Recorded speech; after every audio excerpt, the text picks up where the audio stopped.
नागरिक उड्डयन मंत्री, अब आपके पास already without chair permission, how you can speak? No, who has given you opportunity? No, I have not given you. No. How you can talk directly? Either you address to me, you have not addressed to me, Mr. You are senior most. Thank you, Honorable Chairman, sir.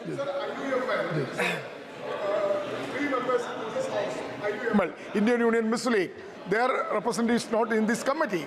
That's I would like to bring your notice to government through you, sir, to include IUML party representative also. Okay. Nagrik Uddayan Mantri. Thank you, Honorable Chairman, sir, for giving me the opportunity to speak on the Bharat Vayyan Videyak 2024. And in fact, I would like to thank the chair, first of all, for what was supposed to be a 3-hour debate. Yesterday, it went on up to 5 hours and has also had speakers, 36 speakers speaking on this important act, sir. Adur Prakash ji, Rajiv Pratap Rudi ji, Rajiv Rai ji, Saugat Rai ji, CN Annadurai ji, Magunti Srinivasulu Reddy ji, Dileshwar Kamayat ji, Srirangappa Barane ji, Bajrang Manohar ji, Kishori Lal ji, Ganesh Singh ji, Abhay Kumar Sinha ji, Rajesh Ranjan ji, Sachidanandam ji, Malvinder Singh ji, Vijay Kumar Dubey ji, Dayanidhi Maran ji, Samadani ji, Rajkumar Sangwan ji, Ramesh Avasti ji, Selvaraj ji, Ravi Kumar ji, Prem Chandran ji, Padwai ji, Praveen Khandelwal ji, Hanuman Beniwal ji, Chandrasekhar ji, Dattaram Vaikar ji, Sudha ji, Praveen Patel ji, Mohammad Javed ji, Tapir Gao ji, Rahman ji, Ajay Bhatt ji, Jagadambika Pal ji और Anand Bhadoria ji.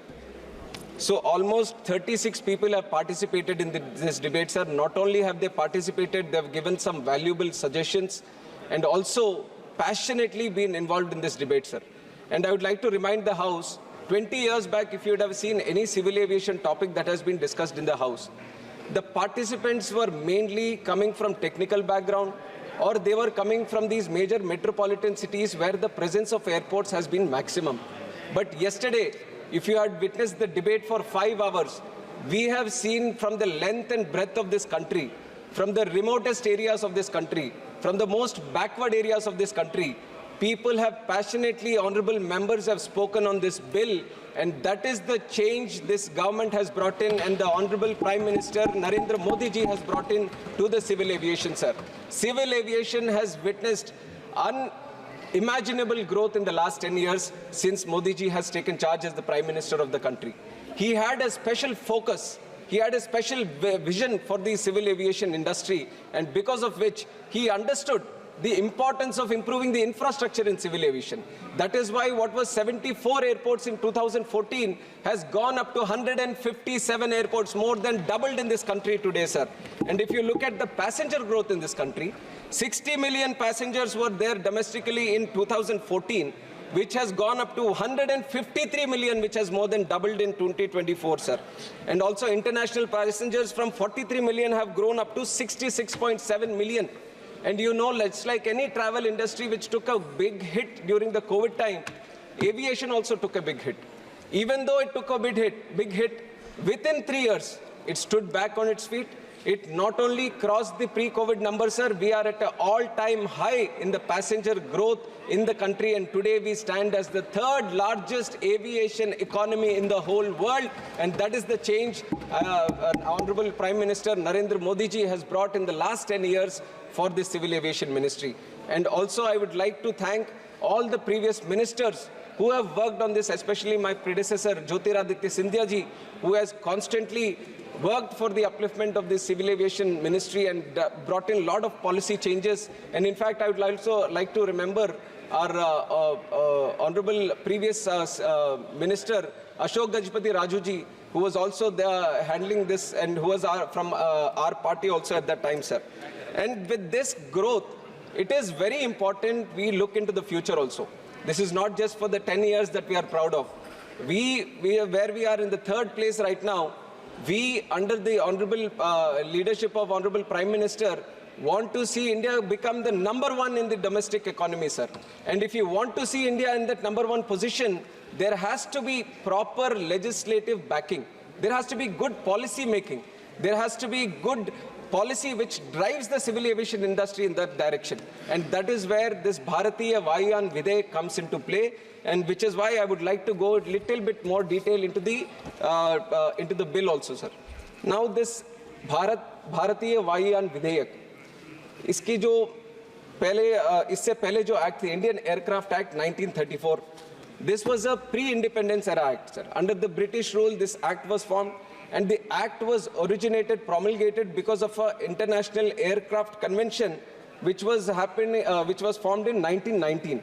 1919 में जो convention बना था, उसके हिसाब से Indian Aircraft Bill 1934 pre-independence era में हम लेके आए, और उसके बाद 1944 में एक शिकागो कन्वेंशन भी आया. शिकागो कन्वेंशन आने के बाद आईकेओ का फॉर्मेशन हुआ. आईकेओ जो है international civil aviation organisation.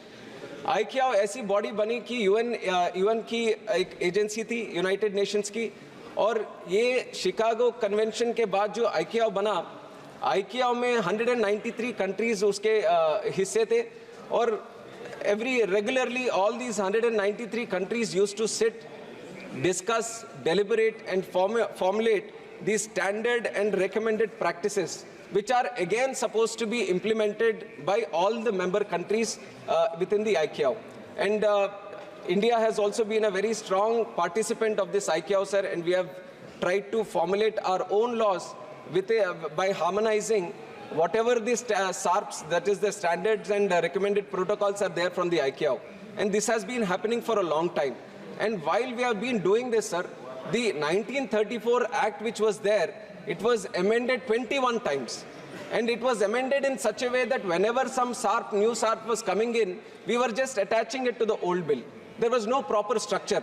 And in the end, right now, the way it has become is that there is no clarity. There is a lot of ambiguity in the existing act that is there right now, and there is a lot of confusion, and in some places there is a lot of redundancy also.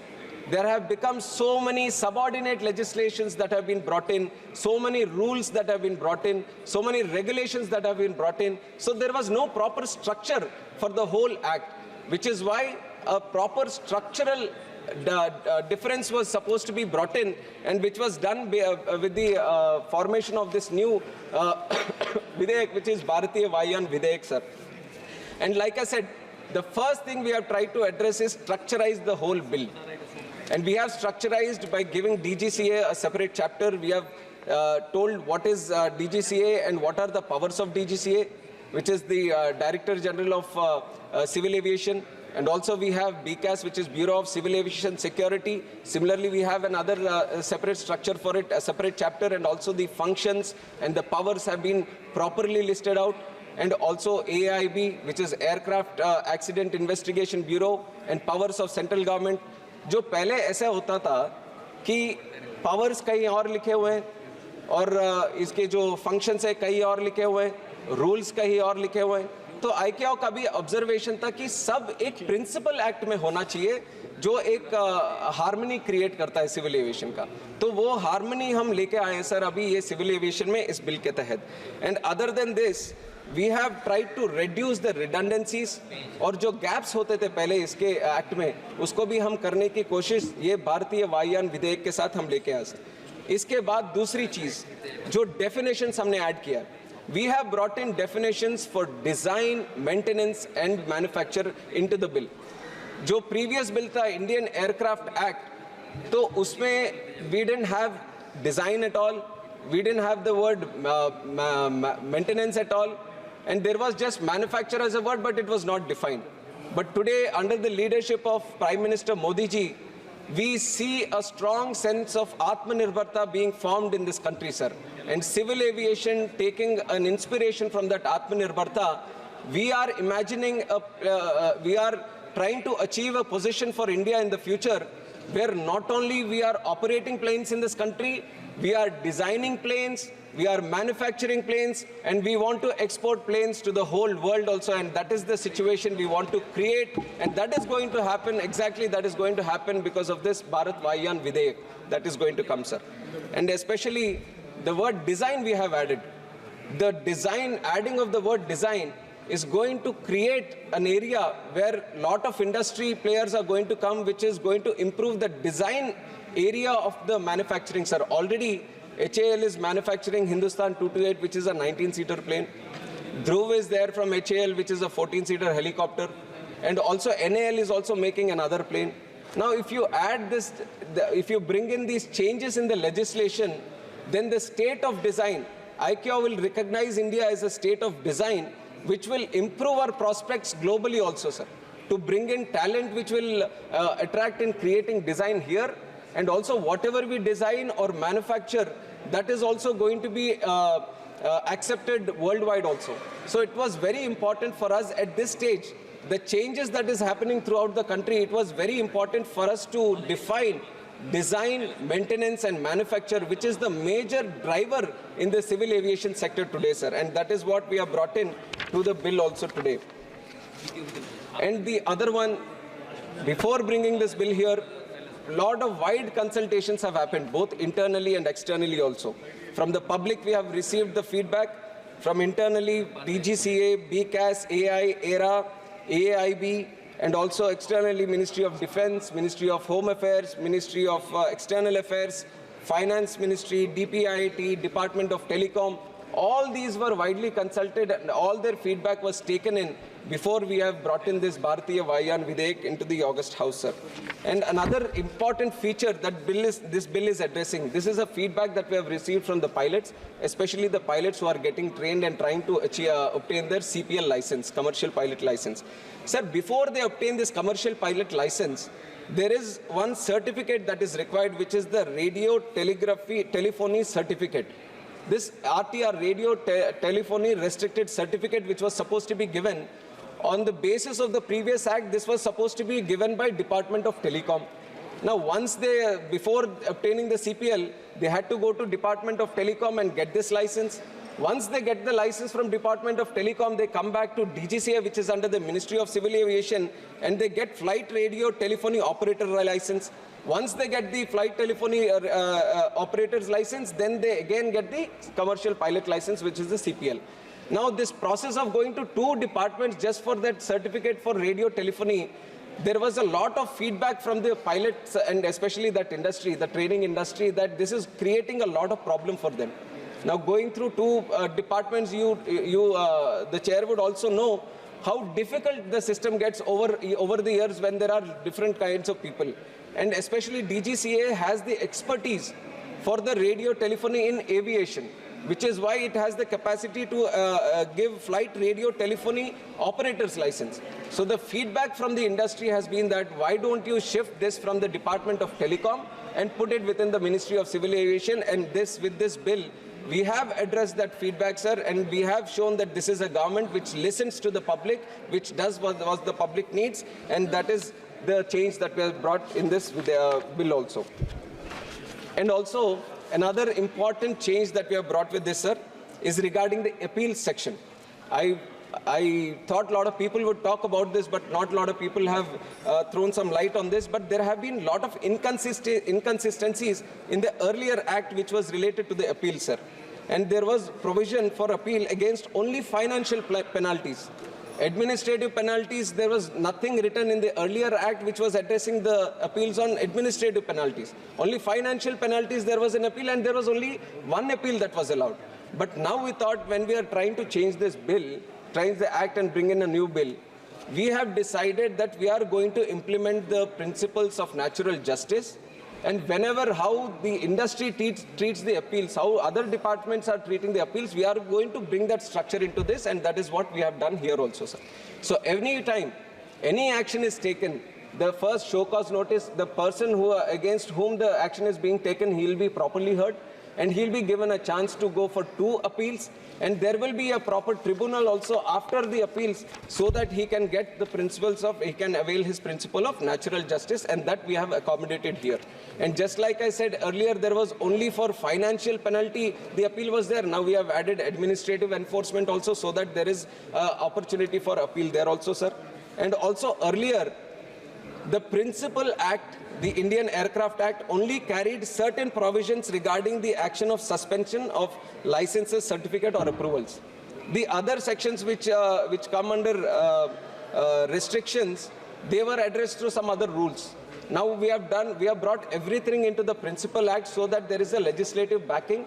There is a clear flow of instructions on how the licenses or certificates, how they get suspended or how they get restricted or how they get cancelled. All this has been brought into the Principal Act, which is going to create a lot of clarity on how the appeals and also how the licenses are being done in this country, sir. So these are some of the important points that the bill covers, and I feel that whatever members have raised regarding the issues of the bill, I was able to cover with this, sir. And especially there has been some discussion on the naming of the bill also. Bharatiya Vayuyan Videyak. I don't see what the problem is, sir. I have calculated how many words are there in the Act. 11,643 words are there in the entire Act. Out of 11,643 words, only 3 words. Only 3 words are in this Bharatiya Vayuyan Videyak. The rest of the text is completely in English. So there is no way how people feel that we are imposing certain thing. And in fact, when you are bringing these 3 words also, everyone should feel happy. I was hearing someone saying that you come from Telugu land and you are accepting this. Of course, I'll accept it. It is an Indian language. We are all proud of all the Indian languages that are there. And Bharatiya Vayuyan Videyak. In Telugu also, Bharatiya is Bharatiya only, sir. In Telugu, Vayu is also Vayu only, sir. So I treat this as a Telugu name also. And I treat it as a Sanskrit name also. I treat it as any other Indian language. So just by bringing the name of this act, I feel that everyone should feel proud of this and not oppose the naming of the act, sir. That is one point that I wanted to ensure this. And other than this, one of the important issues that have also been raised during the speeches, one was the airfares issue, sir. And it has been constantly coming up. Let it be 0 hour, let it be private members, or let it be question hour. And through the bill also, many members have raised this. And in fact, I've already mentioned this after taking charge as the minister also, sir, that one of my top priorities would be to make the airfares affordable and accessible to the common man of this country. Because there should be some mechanism for flexi. I'll get into it. Because our whole intention, our intention of the NDA government is that till now, till 2014, sir, this civil aviation was always like it was for certain sections of the civilized society. It was like civilized aviation. But once Honorable Prime Minister took charge, once Narendra Modi ji has taken charge, civil aviation was considered as civilian aviation, sir, and that is what our commitment is even today also. And to make it civilian aviation, this is a very important point which the ministry is also taking very seriously. But I would also like to tell the House that we have to understand the dynamics around the airfares also. It is not just the airlines saying that, Acha, tomorrow I'll just put this air price at so-and-so price. There is a certain mechanism. There are lot of other factors which are included in the airfares, like the ATF, sir, the fuel cost, the airport security fee, user development fee, landing charges, and lot of these factors, and taking into account the market demand also, and especially when some vacations are there or some special events are happening. So there are a lot of dynamic factors which get included in deciding the fare of this thing. And also yesterday when a lot of people were speaking, they were also mentioning that how certain carriers have gone out of system also. Some important airlines like Jet Airways and other Deccan Airways and some important airways which were very optimistic in the area of civil aviation, they've all exited the aviation market, sir. So we have to create a balance. Now, if you see, we create so much pressure on the airlines that they totally are not in a situation to run, then we don't have any planes to run only. So we have to create a balance, and that is the balanced approach that the ministry is also looking at. Where there is a balanced approach, the airlines also shouldn't misuse or take advantage of the position of the passenger. And also at the same time, we are creating a level playing field so that the airlines also operate at a certain stage in the country. But on the directions of speakers, sir, also last time when there was a discussion on this, he said, why don't you meet the airlines? And we are doing it from the ministry, sir. We are having meetings with the airlines industry, and we are trying to ensure that there is no misuse or there is no disadvantage for the passenger here. And especially I would like to mention in the House also, because a lot of people have raised this issue across the benches, sir, and even Speaker, sir, has also taken cognizance of this. So we are thinking, sir, of setting up an online mechanism to take in grievances from not just the MPs, from also the public. And we'll put up a team in the ministry which is going to specifically look about these issues where they feel undue advantage has been taken or unnecessarily some unreasonable hike has happened in airfares. Whenever there is an issue like this, we're going to create an online system which will take care of the grievances. You can put in your grievances, and with timely response, we are going to address this one, and we are going to make sure that there is no undue advantage that has been taken by the passenger. And this much I want to tell the honorable members of this House, sir. And other than this, one important scheme that has been brought in by Honorable Prime Minister, I would like to mention it to the House again, sir, which is the RCS scheme. RCS Udan scheme was a total game changer for the civil aviation market in the country. And we should all be proud by the great vision Honorable Prime Minister Narendra Modi ji had to create this scheme back in 2016 itself, sir. And I take great pride in talking about this RCS Udan scheme, which is Regional Connectivity Scheme, Ude Desh Ka Aam Nagrik. And some of the success stories this has created. Now, I could see the positivity of most of the people, members who have spoken yesterday also. They have been proudly talking about the airports in their districts, airports in their constituency, how they have increased, how they want more connectivity happening, how they want the terminal capacity to increase. And I would like to take certain examples. One example is Darbhanga Airport, sir. Darbhanga city is a very historical city. When this was from the Maithili time, it was a very historic and important city. And it had one airstrip there, sir, which was running during 1950 and 1962. After 1962, there was no plane there. It was totally taken away from the civil aviation map of this country. And when RCS came into play, when Udan came into play, this was in 2020, after the airport was upgraded with spending 120 crores to the Udan scheme, the first flight from Darbhanga took off on 9th November 2020. And since then, sir, this was in 2020, the first flight took off. And in the year 2022-23, this was after the COVID also, the airport handled 6 lakh passengers in the whole year, sir. And that was the kind of change the RCS has brought in for this Darbhanga. And Jharsuguda Airport, there was no airport in Western Odisha. And there was a huge interest for all the people from Western Odisha that we should have an airport. Before 2014, before this RCS scheme, there was nothing which was addressing this issue. But once RCS was brought into place, even this Jharsuguda Airport, we have spent up to 202 crores, where we have created a new airport. And once that airport was brought in, 2019 first flight took off, and now that terminal is handling 2 lakh passengers per year, sir, which is a great achievement for Jharsuguda Airport. Then we have Pithodgarh Airport, Kalburgi Airport, Kishangarh Airport. Examples are numerous, sir, and these come from all the cities, all the states, all the union territories of this country. So this was the grand vision that Narendra Modi ji has had, where we are going to take up those remote areas where there is a lot of demand for people to travel through airplanes. So that was when this RCS was promulgated and it was brought into effect. And we are running at the tune of more than 500 routes have started under RCS, sir.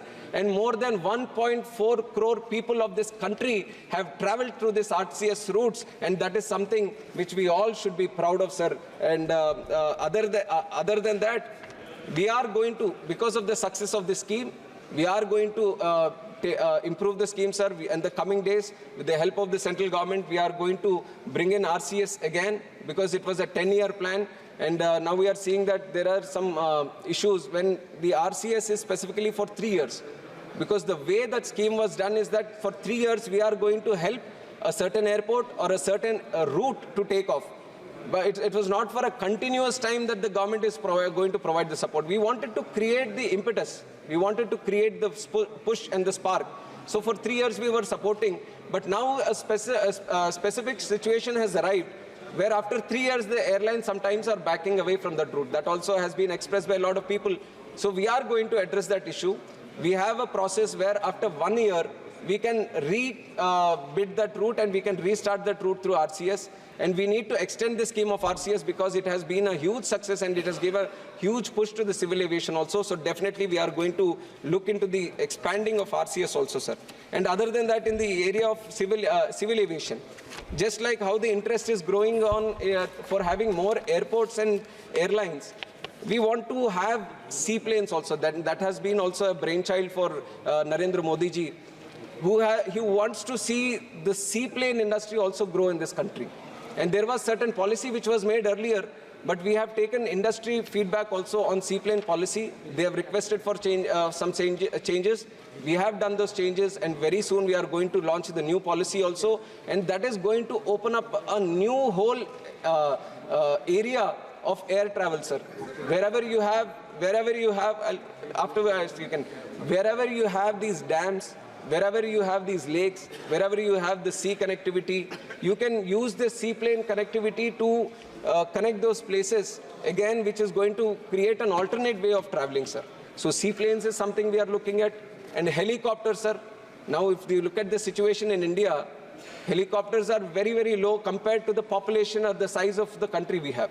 A Brazil city, Brasilia, itself has more than 500 helicopters, and we are looking at 250-something helicopters in the whole country. So there is a great opportunity to tap into the helicopter services in this country, sir. So what civil aviation is doing regarding it? We want to encourage manufacturing of helicopters in the country. We are trying to push it. Now, like I've said, there is the state of design element which is there in the Bharatiya Vayu Videyak, which is going to improve the setting up of plants, designing these helicopters, and once we have that network within the country, I'm sure there is a lot of, if the states can also support us, and I would like to specifically take the state of Madhya Pradesh to give as an example, sir. They are doing a wonderful job.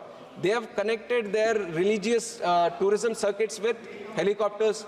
They have connected medical tourism. Uttarakhand AIMS has also put in one helicopter there so that it can cater to the difficult terrain, the unreachable areas in that state. So there are a lot of uses that helicopter services can provide also. And we, on behalf of Civil Aviation Ministry, are strongly looking into this area. And with the help of support from states, I am very sure, sir, that helicopter services are also going to increase multifold in the coming days to come. And there have been some other specific, most of the members, sir, and especially I would like to thank Honorable Senior Member of the House, Rudy ji, who has spoken yesterday, and it is a home court advantage for him. Whenever there is a civil aviation, it's a home court advantage. He brings in all the experience that he has, and he has rightfully elevated the discussion that was happening yesterday, and I'm very, very thankful to him for bringing in so much knowledge and enlightening. He's a pilot himself. He's a pilot himself. We recognize, the House recognizes, and he has elevated the whole sense of the debate here, and he has enlightened on how the civil aviation industry in India originated and how it traveled through over the years. And one specific mention he has done about Aero Club of India. And we take pride in Aero Club of India. It has all the services. And in future, we are going to see how we can collectively use the wisdom of Aero Club of India in the growth of civil aviation in this country. And I'm definitely looking into it personally also regarding this, sir. And some other suggestions like airfares was there, I've already addressed, sir. We will form a specific team in the ministry which is going to look into the airfares issue. And also, most of the members have talked individually about their state, their airports in the state, or their airports within their own constituency. So I would say, sir, it is very difficult. 36 members have spoken, and the names of the airports that have taken are more than 50. Each individual airport has a specific, I wouldn't say a problem, but they have a specific update, which I want to give to the honorable members. So if possible, I would extend through this August House, sir, whenever they have the time, they come and see me so that I can sit with them and explain to them exactly what is the necessary thing that needs to be done regarding that airport, sir. And I want to tell from the side of the ministry that we are interested in creating more airports. We want the infrastructure around airports to increase. And the only challenge the big challenge that we find today is the availability of land, which is why Saugadda was speaking yesterday, sir, and he was mentioning ये सब ये थोड़ा show off की तरह है कि आपने इतने airport बना दिए, इतने airlines चल रहे हैं, ये show off की बात नहीं है, sir. If we wouldn't have tackled the infrastructure problem today, it is going to be a huge challenge in the future. आज अगर हम ये एयरपोर्ट्स की इश्यू का आज हम सेटल नहीं करते, आज तो लग रहा होगा हर जगह हमें लगेगा कि ये पिछड़ा जिला के यहाँ पे एयरपोर्ट की क्या जरूरत है, यहाँ पे तो कुछ और बन सकता है, यहाँ पे तो ये पैसा कुछ और में हम लगा सकते हैं. But very soon that place is going to need airport, sir, and when that airport requirement is there, you won't get any land. So that is something which needs to be addressed today, and it has to be addressed by the states themselves, sir. This airport has got a great potential to drive a state, and there are numerous examples like this. I can take the example of Shamshabad Airport, which was done in Hyderabad under then Chief Minister. He was there, sir. He is now Chief Minister of Andhra Pradesh also, chandrababu Naidu ji. He took this village and Shamshabad, where they have collected 5,000 acres. And that 5,000 acres at that time, people were saying, why do you need 5,000 acres for the airport? And today, if you look at it, after 20 odd years, sir, that 5,000 acres is not enough right now for the services that the airports are requiring. And this is a challenge many big cities are facing today. Chennai, Mumbai, Kolkata, all these places, if you see, all of them are very tightly knit into small lands right now. And we want to expand those airports, but there is no land available. And if you want to acquire more land, the price of the land has become so much that it is totally unviable to do expansion in those areas. So I am advising all the members here, and also through you to the states that you represent, that if you can focus on getting that land parcels today itself, you are going to create airport infrastructure which is going to be useful for generations to come. It is very difficult tomorrow to address this land issue. Even today, yesterday when I was hearing the speeches, a lot of people have already mentioned about land acquisition, how it is a problem. Right now only, if you want to take those areas for airport development, there is a lot of land acquisition problems just like anywhere else. So we have to tackle this problem, sir. And from our side, whatever support is needed from the central government, we are going to provide just like we have done for the last 10 years. And we are committed to improve the airport infrastructure in this country under the leadership of Honorable Prime Minister Narendra Modi ji. And that is our commitment to all the states. Patna Airport also, Honorable Member has spoken about it. Whatever state, see the state land is with the state right now. And whatever land the state provides, the way we approach it is we first give the site clearance. We do an inspection, thorough inspection. Can an airport come here? Can it be viable? Can the flights land there? Is the site in such a way that can we build a proper runway there for big flights, wide body flights, narrow body flights? So all this survey we do and we give a site clearance. Once that is done, you go into land acquisition and in principle. So wherever you have a request of a new airport, so if there is a land parcel available or if there is an airstrip available, there has already a lot of research done from the Ministry of Civil Aviation. But in the case there is no update for you, you can hand over to me again a request for that specific place. I will give you a specific update on what that site, the status of that site is, and with the cooperation from the state and central government, I can assure you if everything goes perfectly, then we can very soon build an airport in that place. So don't restrict yourself. If you have any place in mind, please let me know so that I can get it inspected, and I'm going to provide all support from the ministry so that we can build airports there. So that was regarding the airport, individual airports, and especially during connectivity. For connectivity also, there have been a lot of requests. We have an airport now, we want to improve on the connectivity. Now again, connectivity is a market-driven exercise that is being done by the airlines. We don't have a specific rule saying, or we don't have the specific power to say to the airlines, ki, acha, you just have to start this route from today. But through RCS, we have done a bidding process where these unconnected routes or unserved airports, underserved airports, they are all given certain viability gap funding so that the unconnected airports are connected. So in that sense, if there is any airport which comes under the RCS category, then definitely we are going to provide the support and ensure that proper connectivity is given. And all other requests that you have, let it be for domestic flights or international flights.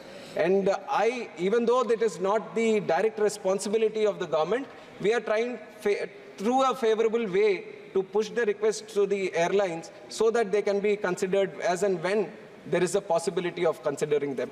Sir, these are some of the main issues that were mentioned yesterday. And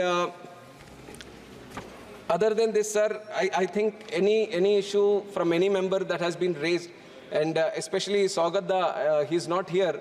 But one thing, I take objection from what he has said, sir. Buddhist circuit. Sir, your Buddhist circuit is also there, and we are definitely going to sit with the state government and do it, sir. And also, if Honorable Speaker sir was there, I would have told him also we have given site clearance for Kota Airport, where he has been very strongly pursuing from his side also. And sir ये शुरू होगा तो सारे का एक-एक आ जाएगा, मैं अलग से दे दूंगा सर, सबका अलग से दे दूंगा. Yes, all these grievances that you have regarding... He is ready to invite to any honorable member. Any grievances that you have regarding airlines or airfares, we are going to create a proper system where we have a team in the ministry which is going to address all these issues. We are going to create a very efficient system where you can provide us with all the details. If there is a specific airfare that you feel there has been an unreasonable hike, you provide us on which website you have taken it, what was the timing of the plane, which plane and all. If you can provide the details, we'll do a thorough research from our side, and if there has been any misuse of the rights of the passengers, then we are going to take strict action also, and we have done this in before also, sir. And other than the one... No, please. Kindly you address to the chair. Sir, like I said, land is totally state subject, sir. Land is totally state subject. If you feel somewhere it is very high, then it is up to the state only to look at alternate land proposals. We are not saying that airport should be restricted to one specific area. You can look at 4 or 5 areas and we can provide you with all the inputs where it can be feasible. So if there is a certain parcel that becomes very expensive, it is up to the state to look at other alternatives also. And I would like to take the point of Saugadda ji, when he has... Kani Moji ji, is it not fair? I think so. So many members have already raised concern. If he is responding, and once minister, if he is replying, so at least he should not finish. So I think so, he should not. No, you can ask later on. When I will allow you, you can ask later on. Sir, I will say that I am very, very accessible to everyone, sir. Any request that they have, I am willing to meet anyone at any time that they specify. I'll give them proper update. You take a cognizance of Kani Moji. Yes, Thoothukudi Airport, sir, definitely we take. There is a terminal building under construction there, and you have also requested many times to speed up the process, and our ministry is trying to push it up also. And Mumbai may be here, sir, Navi Mumbai Airport, which is a game-changer airport for the whole Mumbai city, and that lot of people have expressed concern on when it is going to open. It's been going on for a long time. But I personally visited that airport. I've taken a review, sir, and we have given a strict deadline that by April 1st, the first flight has to land and take off from that place, and we are ensuring that they stick to their deadlines. There is... April 2nd kar dein usko. So many of the airports, we are trying to put a time-bound deadline so that they complete their work on time, and people can access all these airports, sir. And coming back to this last point that I wanted to mention, Saugadda has mentioned that everything is getting privatized. Airlines, Air India दे दिया आपने, तो अब तो कोई ये seat का upgrade भी किसी से पूछ नहीं सकते. ये सर पहले होता होगा सर, ये सिफारिश कल्चर 2014 से, और इसी सिफारिश कल्चर के साथ एयर इंडिया का कर्जा 80,000 तक चला गया सर. उसी के वजह से ये नुकसान हुआ. एयर इंडिया पूरा हमें छोड़ना पड़ा.